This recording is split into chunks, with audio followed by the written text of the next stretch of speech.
Buenos días, tardes o noches, independientemente de la hora en que se encuentren. Mi nombre es Anderson Daniel Narváez y soy estudiante de Ingeniería en Sistemas. Y a continuación voy a exponer el problema 1 correspondiente al literal A, análisis experimental. Pues bien, se nos informa que un estudiante dejó caer una bolita sobre un plano inclinado sin rozamiento. Una vez la bolita llegó al final del plano inclinado, continuó su movimiento por tres superficies horizontales diferentes, con coeficientes de rozamiento diferentes. Ahora bien, se nos dan estos datos.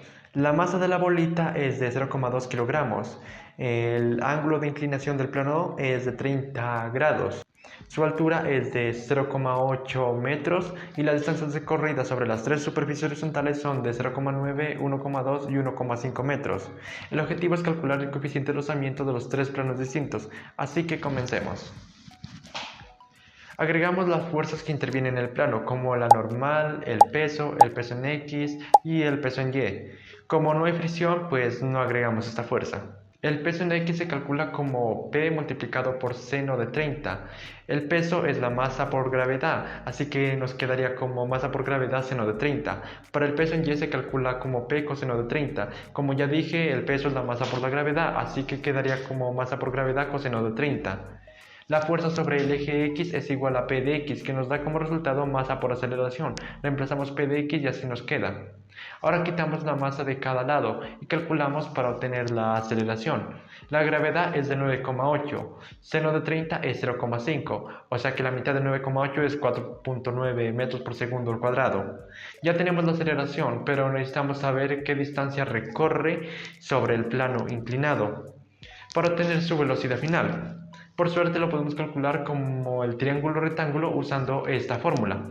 La vamos a modificar y reemplazamos sus valores para obtener la distancia que recorre la bolita. Ahora usamos esta otra fórmula que nos da la velocidad final. Tachamos la velocidad inicial porque prácticamente es nula y para eliminar el exponente agregamos una raíz cuadrada. Así quedaría la fórmula. Así que reemplazamos los valores y hacemos los cálculos y esto nos da 3,95 metros por segundo. Esa es la velocidad final con la que la bolita termina el recorrido del plano inclinado. Y esa misma es la velocidad con la que inicia la bolita sobre el plano con fricción. Tenemos la fórmula de velocidad inicial elevada al cuadrado más 2 por aceleración, distancia igual a 0. Hacemos modificaciones y obtenemos esta fórmula que nos permite calcular el coeficiente de fricción. Reemplazamos los valores y con una distancia de 0,9 metros obtenemos que el coeficiente de fricción es de 0,88.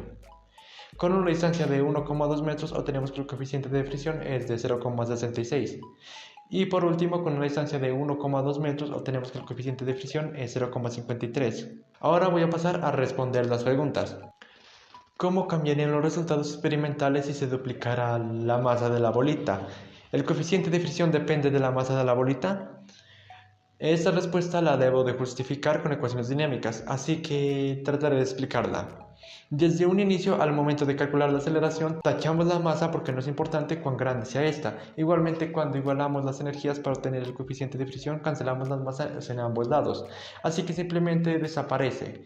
En cuanto al coeficiente de fricción, no depende de la bolita, ya que si duplicamos la masa de la bolita, simplemente tiene el doble de energía, pero también se necesita el doble de fuerza de fricción para lograr detenerse. Y como ambas crecen proporcionalmente con la masa, esta se cancela en la ecuación final. Para la siguiente pregunta, si el ángulo del plano fuera mayor, ¿cómo cambiaría? La velocidad de la bolita al final del plano inclinado y la distancia recorrida en las superficies horizontales. Explica la relación entre la aceleración a lo largo del plano y la velocidad inicial al llegar a la superficie horizontal. Pues bien, si el ángulo fuese mayor, afectaría al P de X, digamos 45 grados. Hacemos los cálculos y ahora nos aloja 8,3 metros por segundo al cuadrado de aceleración final. Entre más aceleración sería mayor la velocidad al final del plano inclinado. Y entre mayor sea la velocidad final del plano inclinado, sería mayor la velocidad inicial sobre la que sale disparado en la superficie horizontal. Y tendría un mayor recorrido, obviamente. ¿Cómo se relaciona el tiempo que tarda la bolita en detenerse con el coeficiente de fricción? Si se pudiera reducir el coeficiente de fricción, ¿qué pasaría con el tiempo de detención y con la distancia que recorrería? Si el coeficiente de fricción es más bajo, la bolita tarda más tiempo en detenerse y en recorrer más distancia. Esto pasa porque la fricción es la fuerza que frena la bolita, que la detiene, y si esa fuerza es débil, o sea, si el coeficiente de fricción es pequeño, la bolita va a perder velocidad más lentamente. Entonces, al no frenarse tan rápido, necesita más tiempo y más espacio para llegar al final y detenerse completamente. En cambio, si el coeficiente de fricción fuera alto, la fricción es más fuerte, o sea que hay más fuerza que frena la bolita y eso hace que la bolita se frene en menos tiempo, o sea, más rápido y en una distancia más corta. Y eso ha sido todo. Agradezco su atención. Bye bye.